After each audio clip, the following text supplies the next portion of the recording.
Every Star Trek Discovery changed from its original vision its series creator just revealed. Imagine stepping into a Star Trek that never was, a Discovery with different faces in the captain's chair, Klingons that looked like something out of a mythic opera rather than a war movie, uniforms that felt like couture instead of military kit, and a storytelling structure that read like a bookshelf of self-contained sci-fi novels.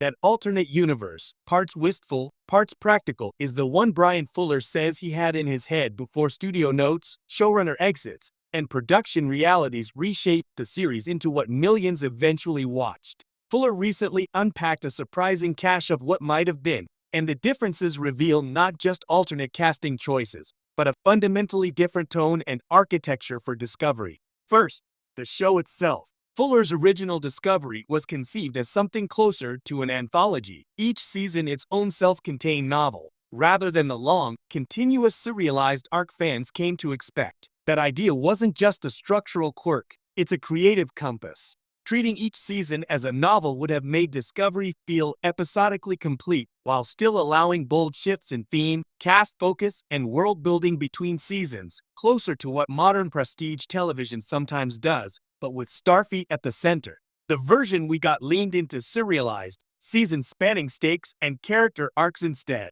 Casting changes read like a lost Hollywood what if. Fuller says he pushed hard for Sonequa Martin Green as Michael Burnham early on, a choice he personally championed, and that the studio initially resisted waiting for her. Fuller's fight for Sonequa illustrates how fragile casting alchemy can be. Without that insistence, Discovery's lead might have been someone else entirely, and the show's emotional core would have shifted with her. But the alternate cast sheet gets even more dramatic. Fuller revealed a parade of near misses and alternate attachments that read like an auteur's fevered dream of prestige TV. Gillian Anderson eyed to play a Starfleet captain. Richard Armitage in talks for Sarek. Lawrence Fishburne considered for a Klingon role. Anthony Rapp and Wilson Cruz tapped for different parts than the ones they ultimately played. Fuller even says he had Michelle Yeoh in mind, the very Michelle Yeoh who ended up portraying Emperor Georgiou in the Mirror Universe, and that other actors floated in and out of his original blueprint. Each of these permutations would have created tonal ripples across the show. Anderson's gravitas, Armitage's intensity, Fishburne's presence, any one of those would have made the Discovery we know feel like a parallel, more somber strain of Trek. Visual design was its own battleground. Fuller claims that some of his uniform designs were approved and then discarded, while his Klingon concepts were rejected early on, only for the studio to keep the very Klingon aesthetic he'd reportedly pushed away from. That inversion, uniforms accepted, Klingons kept despite his objections, signals a creative tug-of-war behind the scenes. Imagine Klingons envisioned as ritualistic, ornate entities rather than the more savage, makeup-heavy warriors that appeared on screen. Picture Starfleet garb that was perhaps more stylized, more theatrical. Those choices would have shaped an aesthetic where form and ritual mattered as much as military function, nudging Discovery toward an almost operatic sci-fi. Budget and logistics were blunt realities on Fuller's map. He compared early Discovery budgets to procedural shows, implying that some of his grander ambitions were tethered by practical limits. Television magic requires dollars, and when budgets tighten, so do possibilities. Set scopes shrink, VFX plates get pared back, and expensive casting becomes harder to justify. Fuller's original vision, cinematic, bold, and at times baroque, would have required a production appetite that the show's earliest seasons perhaps didn't yet have access to. The result was creative compression. Ideas had to be boiled down, deferred, or reimagined within what the studio would greenlight. That clash between ambition and reality helps explain one of Discovery's most controversial shifts, the Klingons. Fuller has said he rejected the Klingon designs that eventually made it to screen, designs the production kept. The Klingons that Bryce Fuller had imagined, by his account, would have been substantially different. Whether that means more symbolic armor, different physiognomy, or a cultural aesthetic tied to ritual instead of brute force, the end result was that Discovery's alien antagonists became a lightning rod for fan debate about continuity, redesign, and what a modern Trek alien should be. Designs have political power in fandom. They tell viewers how to interpret the species' culture. Fuller's alternate Klingons would have set a very different interpretive frame. Narratively, these production-level changes have cascading effects. A distinct look to Klingons, a different principal cast, and an anthology structure would make Discovery read almost like a series of reimagined Star Trek parables rather than the serialized family saga it became.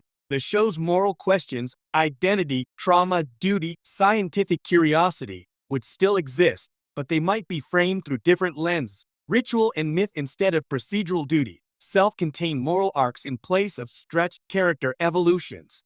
Fuller's novel idea hints at an ambition to make each season a thematic jewel, tightly focused, self-contained, and bold. And yet, the discovery that sticks in cultural memory is the one shaped by those very constraints Fuller described, a show that took risks within serialized storytelling, that placed a black woman at the center of a major Trek franchise, and that pushed visual boundaries for better and worse.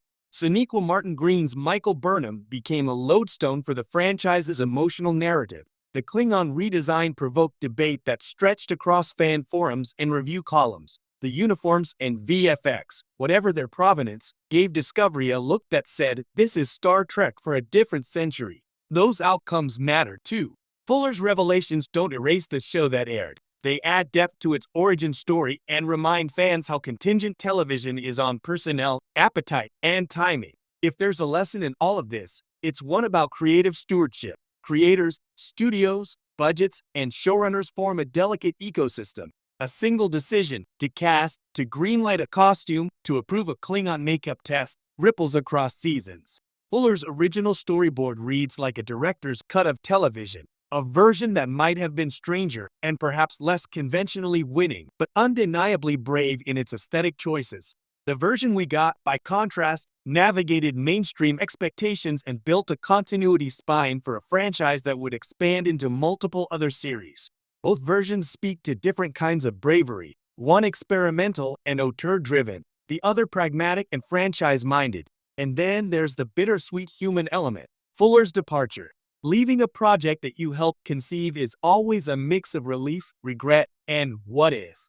In Fuller's telling, the end of his Discovery tenure was both a professional fork in the road and an emotional coda. He walked away with designs, ideas, and a private archive of alternate possibilities.